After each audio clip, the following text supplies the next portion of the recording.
Good morning दोस्तों। आज हम शुरुआत करते हैं हमारे राजस्थान की सिविलाइजेशन की। जैसा कि आपको पता ही है, इससे पहले वाले लेक्चर में हमने राजस्थान के सिविलाइजेशन की लोकेशन को देखा था। हमारे राजस्थान के अंतर्गत जितने भी सिविलाइजेशन थे उन सभी की लोकेशन को देखा था, जिसमें आपने तरखानवाला को देखा जो अनूपगढ़ में है, गणेश्वर को देखा जो सीकर में है, कालीगंगा पीलीगंगा देखा आपने जो कि आपके हनुमानगढ़ में है, आहड़ को देखा था जो कि उदयपुर में है। इस प्रकार से हमने एक पूरा मैप बनाया था इससे पहले वाले वीडियो में। अगर आपने वो नहीं देखा है तो आप हमारा वो वाला वीडियो देख सकते हैं, उसके बाद आप इसमें आइए। क्योंकि जो मुख्य सभ्यताएं होती हैं दोस्तों, वो सभ्यता में क्या समस्या रहती है कि आपने एक बार पढ़ लिया कंप्लीटली, लेकिन पढ़ने के बावजूद वो याद नहीं हो पाता है। इसीलिए हमने क्या किया है, इस प्रकार से एक लिस्ट क्रिएट की है, यानी इसको एक टेबल चार्ट में अरेंज किया है। यहाँ पर हमने क्या किया है दोस्तों, हमने जो मुख्य मुख्य सभ्यताएं हैं जहां से आपके क्वेश्चन उठते हैं उनको व्यवस्थित किया है कि उनको हमने डिवाइड किया है कि कैसे कैसे आपको याद करना है। लेकिन आप इससे ज्यादा भी कर सकते हैं कि और जानकारी आपको जानकारी लेनी है तो आप इससे ज्यादा कर सकते हैं, या फिर हम हमारे टेलीग्राम चैनल से इसके आप नोट्स ले सकते हैं। नोट्स में ये सारी चीजें बताई गई हैं, इसकी कंप्लीट लिस्ट दी गई है दोस्तों। तो हम जानते हैं इसमें सबसे पहले मुख्य सभ्यताओं को दोस्तों। सबसे पहले हमारा, जैसा कि यहाँ आप देख सकते हैं, तो हमने क्या किया है, सबसे पहले जैसे सीक्वेंस नंबर यानी क्रम संख्या, उसके बाद सभ्यता और स्थान का नाम लिखा है, उसके बाद उस सभ्यता के दूसरे जो नाम है उनको लिखा है दोस्तों। क्योंकि कोई भी सभ्यता वो किसी न किसी नदी के किनारे विकसित हुई है, तो हमने उस नदी का नाम लिखा है यहाँ पर कि, और इसकी खोज किसने की, यहाँ पर खोजकर्ता का नाम लिखा है। उसके बाद क्या है दोस्तों, उसके उत्खननकर्ता का नाम लिखा है। अब आप कहेंगे खोजकर्ता उत्खननकर्ता में क्या डिफरेंस होता है दोस्तों। इन्होंने तो क्या है, इसको खोज करके दे दिया कि अमुक स्थान यहाँ पर है। उसके बाद जैसे उत्खनन हुआ, उसकी खुदाई हुई, खुदाई में इन्होंने खुदाई करवाई थी दोस्तों जैसे, तो ये है उत्खननकर्ता। इसके बारे में जो भी विशेष दशाएं हैं वो हमने यहाँ पर आपके लिए लिख दी हैं दोस्तों। तो हम सबसे जैसे मुख्य सभ्यताओं को भी हम यहाँ पर जान लेते हैं कि इसकी क्या क्या विशेषताएं कहाँ कहाँ अवस्थित हैं। जैसे कि सबसे पहले हमने कल जाना था कालीगंगा, आपकी कहाँ पर है दोस्तों, हनुमानगढ़ में है, और इसका शाब्दिक अर्थ है काले रंग की चूड़ियां। कालीगंगा से क्या बना है दोस्तों, काले रंग की चूड़ियां। ये हनुमानगढ़ जिले में अवस्थित है। इसके जो अन्य नाम है, जैसे उन नामों में हम देखते हैं, ये कांस्ययुगीन है, यानी कांस्य, जो भी कांस्ययुगीन है। अब इसे क्या करेंगे दोस्तों, जब भी आप हड़प्पा और मोहनजोदड़ो सभ्यता पढ़ेंगे, यानी जब भारत का अध्ययन कर रहे होंगे, सिंधु घाटी सभ्यता का अध्ययन कर रहे होंगे, तो आप उसमें क्या अध्ययन करेंगे, हड़प्पा और मोहनजोदड़ो। हड़प्पा और मोहनजोदड़ो के सिमिलर आप इन सारी सभ्यताओं को अध्ययन करेंगे। जैसा कि आपको पता है हड़प्पा सभ्यता क्या थी, आपकी कांस्ययुगीन सभ्यता थी, तो स्वाभाविक रूप से ये कैसी सभ्यता होगी, कांस्ययुगीन सभ्यता है। ये नगरीय सभ्यता थी, इसको हम आद्य ऐतिहासिक बोलते हैं, इसको पश्च हड़प्पन कालीन सभ्यता भी बोलते हैं, प्राक हड़प्पन कालीन सभ्यता बोलते हैं। और दशरथ शर्मा जो कि प्रसिद्ध इतिहासकार हैं, उन्होंने इसे सिंधु घाटी की तीसरी राजधानी कहा, यानी सिंधु घाटी सभ्यता की तीसरी राजधानी कहा। पहली दो कौन सी थी आपकी, मोहनजोदड़ो और हड़प्पा, तीसरी इन्होंने क्या कहा, कालीगंगा को कहा था। किसने कहा था दोस्तों, ये दशरथ शर्मा ने कहा था। अब आगे चलते हैं हम, ये किस नदी के किनारे विकसित हुई थी, तो उस नदी का नाम है, आप सरस्वती भी बोलते हैं उसे, प्राचीन नाम है उसका द्रस्तवती, जो कि हमारे वेदों में मिलता है। सरस्वती का क्या नाम है उसमें, द्रस्तवती। और जो वर्तमान में है, क्योंकि सरस्वती भी अब विलुप्त हो चुकी है, वर्तमान में हम उसे घग्गर के नाम से जानते हैं दोस्तों। तो ये हमारी नदियों के किनारे ये विकसित हुई थी। इसके खोजकर्ता हैं आपके अमलानंद घोष। कौन से दोस्त, अमलानंद घोष इसके खोजकर्ता हैं। कब खोज की थी आपकी, यहाँ ईयर भी आपका मेंशन है, 1952 में इसकी खोज की थी। अब इसके उत्खनन करता है आपके, तो 1952 से लगभग 9 या 10 साल बाद इसके उत्खनन प्रक्रिया शुरू हुई थी। वो किसने करवाई थी आपकी, यहाँ पर बीबी लाल है, यानी ब्रजवासी लाल है, और दूसरा ये आपके बीके थापर जी, जो कि बालकृष्ण थापर दिए हैं इनका फुल फॉर्म। तो ये कौन है, इसके उत्खनन करता है, ये कौन है, इसके खोज करता है। तो दोस्तों कभी कंफ्यूज मत होना कि कभी क्वेश्चन में ऐसा है कि उसमें उत्खनन करता पूछा हो और ये सारे नाम दे रखे हो और उसमें एक खोजकर्ता का भी नाम दे रखा हो, आप इसको भी टिक मार्क कराएं। तो दोस्तों तब उत्खननकर्ता में उत्खननकर्ता का ही नाम आएगा। अब इसकी विशेषताओं को हम देखते हैं। यहाँ सिंधु सभ्यता के अवशेष मिले हैं। सिंधु सभ्यता जैसा कि आपको पता है मोहनजोदड़ो हड़प्पा थी। यहाँ पर क्या थे दोस्तों, जैसे महल बनते थे वो बनते थे जैसे एक होता है दुर्ग और एक होता है सामान्य मकान। तो इसमें जो दुर्ग होते थे वहां पर क्या है उच्च वर्ग के लोग रहते थे और जो दुर्गीकृत नहीं था उसमें क्या है निम्न वर्ग के लोग रहते थे। तो इससे क्या पता पड़ता है दोस्तों, तत्कालीन समाज का पता पड़ता है क्योंकि उस समाज में हायरार्की थी दोस्तों। तो दुर्गीकृत थी और अदुर्गीकृत थी, यानी दोनों तरह के वहां पर सेटलमेंट थे और दोहरी रक्षा प्राचीर थी। यानी आपको पता है कि हर कोई क्या है कि संकट किससे होता है, बहुत सारे संकट उत्पन्न होते हैं। तो उसके लिए क्या किया जाता है, एक रक्षा प्राचीर यानी दीवार बना दी जाती है। तो इस प्रकार से मान लो अगर ये अपर है, ये लोअर है, ये अपर है, इसके चारों ओर क्या थी आपकी रक्षा प्राचीर थी। ऐसे इस प्रकार से जैसा कि आप अभी मध्यकाल पढ़ेंगे, मध्यकालीन राजस्थान पढ़ेंगे, तो उसमें जो भी किले बनते थे, किले के चारों तरफ क्या बनती थी, प्राचीर बना देते थे यानी दीवार बना देते थे जिससे कि दुश्मन आक्रमण ना कर पाए। तो उसी प्रकार से यहाँ क्या थी दोस्तों, दोहरी रक्षा प्राचीर थी, दीवार थी। ये एक ऐसा स्थान है जहाँ पर सर्वप्रथम भूकंप के साक्ष्य मिले हैं। विश्व में सर्वप्रथम जैसे भूकंप के साक्ष्य आपके कहाँ मिले हैं, वो आपकी कालीबंगा में मिले हैं। और यहाँ क्या प्राप्त हुआ है दोस्तों, यहाँ जुते हुए खेत प्राप्त हुए हैं। तो ये जुते हुए खेत किसको इंडिकेट करते हैं, ये करते हैं कि यहाँ पर कृषि प्रक्रिया होती थी। और जब जैसा कि पता है आप सिंधु घाटी सभ्यता पढ़ेंगे तो उसमें क्या है दोस्तों, जहां भी जैसे इस प्रकार से जुते हुए खेत मिलते हैं तो वहां पर क्या है परमानेंट सेटलमेंट बनना शुरू हो जाता है, यानी स्थायी अधिवास होते हैं, वहां स्थायी तरह से लोग रहते हैं। तो यहाँ क्या प्राप्त हुए हैं, आपके जुते हुए खेत प्राप्त हुए हैं। अब लकड़ी ईंट की नाली, यानी जो नाली दिखाती है वो क्या दिखाती है कि प्रॉपर ड्रेनेज सिस्टम था। कालीबंगा के अंतर्गत प्रॉपर ड्रेनेज सिस्टम था, जो किसको दिखाती है कि उसके एक अच्छी तरह के सेटलमेंट को दिखाती है कि वेल फर्नेस सेटलमेंट था, जहां पर पानी के निकासी की व्यवस्था थी। और क्या है दोस्तों कि यहाँ पर शल्य चिकित्सा थी, जो किसको दिखाती है, हमारे मेडिकल के क्षेत्र को एडवांस रूप में दिखाती है। अभी आगे है जैसे यहाँ पर 7 हवन कुंड भी मिले हैं। ये हवन कुंड क्या बताते हैं दोस्तों, ये बताते हैं कि उस समय में धार्मिक समाज की उपस्थिति थी। सॉरी दोस्तों, यानी धर्म था।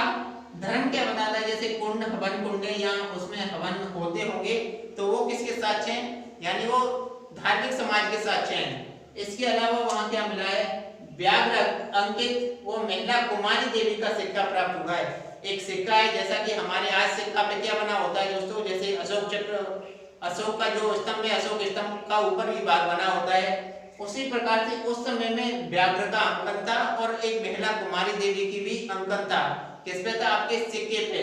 तो वो किसको बताता है, मातृ सत्तात्मक समाज को। यानी क्योंकि सिक्का बहुत महत्वपूर्ण चीज होती है, उस पे अगर किसी का अंकन होता है तो वो क्या चीज बतलाता है आपका, कि यहाँ पर जैसे कुमारी देवी का सिक्का है तो वो किसको बतला रहा है, यानी उस समय में हो सकता है कि मातृ सत्तात्मक समाज रहा हो, यानी माता की चलती हो। जैसे आगे चल के क्या है, हमारा समाज पितृ सत्तात्मक हो गया, जो कि अभी धीरे धीरे उसको खत्म किया जा रहा है। लेकिन इससे पहले क्या था, जैसे मध्यकाल में देखते हैं तो मातृ सत्तात्मक ही समाज था। तो लेकिन यहाँ पर क्या था, ये सॉरी पितृ सत्तात्मक समाज था, वर्तमान में देख रहे हैं। तो लेकिन इससे यहाँ पर क्या था, कालीबंगा के अंतर्गत ये सिक्के किसको बताते हैं, मातृ सत्तात्मक समाज को बताते हैं। अभी यहाँ पर है जैसे कि और चीजें देखते हैं सेटलमेंट का, तो यहाँ सजावटी के लिए अलंकृत फर्श मिले हैं, जो भी आप वर्तमान में फर्श करते हैं, जैसे ग्रेनाइट का करते हैं या मार्बल का करते हैं, कुछ भी चीजों का उस समय में भी अलंकृत फर्श थे। और क्या थी, मिश्रित फसल है आपकी, एक साथ मिले आपके जुते हुए खेत, तो इसमें क्या है मिश्रित फसल है, जिसमें आपके क्या है गेहूं हुए हैं, चावल है, जो एक साथ मिलाकर किया जाता था दोस्तों। तो ये है मिश्रित फसल। अब आगे आगे है आपका ये सारी चीजें यहाँ पर मिली हैं, तो इन सबको राज्य सरकार ने संरक्षित करने के लिए क्या किया है, एक संग्रहालय की स्थापना की है दोस्तों। कहाँ की है संग्रहालय की स्थापना? कालीबंगा के साक्ष्यों को संरक्षित करने के लिए। अब पता ही है कि वर्तमान में ये रूप है नहीं, वर्तमान में इसका पतन हो गया, तो इसको पतन के तीव्र केनेडी साहब हैं, ये क्या कहते हैं, इसका पतन हुआ था वो संक्रामक रोग के कारण हुआ था, जबकि अन्य इतिहासकार इसको क्या बताते हैं, प्राकृतिक आपदा इसके पतन का कारण बताते हैं। तो दोस्तों ये रही हमारी सिंधु घाटी सभ्यता की, सिंधु घाटी सभ्यता के अंतर्गत कालीबंगा की संपूर्ण जानकारी। आप इसी प्रकार से इसको लिखना, पूरा इंडेक्स बनाना, खुद से बना सकते हैं, हमारे नोट्स प्रेफर कर सकते हैं, इसके लिए आप कुछ भी कर सकते हैं। जैसे इंपॉर्टेंट है कि आपको चीजें ये आनी चाहिए दोस्तों। अभी हम और जानते हैं और सभ्यताओं के बारे में, जैसे हम गणेशोर सभ्यता के बारे में जानते हैं। गणेशोर सभ्यता है, ये कहाँ पर है दोस्तों, ये सीकर में है, जिसको अन्य नाम क्या है इसके, पूर्व हड़प्पाकालीन या ताम्रयुगीन सभ्यता। किस नदी के किनारे ये विकसित हुई? कांकली नदी के किनारे विकसित हुई है। इसके खोजकर्ता कौन है? 1972 में इसके खोजकर्ता थे आरसी अग्रवाल, यानी रतन चंद्र अग्रवाल और विजय कुमार। ये किसके खोजकर्ता हैं? आपकी गणेशोर सभ्यता के। अभी हम इसकी विशेषताओं को जानते हैं। सबसे प्राचीन तांबे के उपकरण हैं वो कहाँ मिले हैं? आपके गणेशोर सभ्यता में मिले हैं। सबसे प्राचीन मिले हैं यानी सबसे पहले हैं, तो सबसे पहले को आप क्या नाम दे देते हैं? तो इसी को नाम दे दिया इन्होंने ताम्र जननी सभ्यता, यानी तांबे का जनन कहाँ हुआ था? आपका गणेशोर सभ्यता के अंतर्गत। यही जैसे तांबे के अन्य उपकरण में मिले, जैसे मछली पकड़ने का कांटा मिला है यहाँ, और जो बाण होता है, जो बाण चलाते हैं, वो बाण भी किसका बना हुआ है? आपका तांबे का बना हुआ है। इसीलिए इसको हम क्या कहते हैं? ताम्रयुगीन सभ्यता के नाम से जानते हैं दोस्तों। हम अब अगली सभ्यता की ओर बढ़ते हैं। अगली सभ्यता है हमारी आहड़ सभ्यता। आहड़ जो कि क्या है? उदयपुर में है। इस किस नदी के किनारे है अगर पूछा जाता है तो आहड़ खुद ही एक नदी है। आहड़ वो क्या है कि आहड़ जैसे वर्तमान में हम आयड़ या बेड़ज के नाम से भी जानते हैं, जो आगे चल के किस में मिल जाती है? आपकी बनास नदी में मिल जाती है।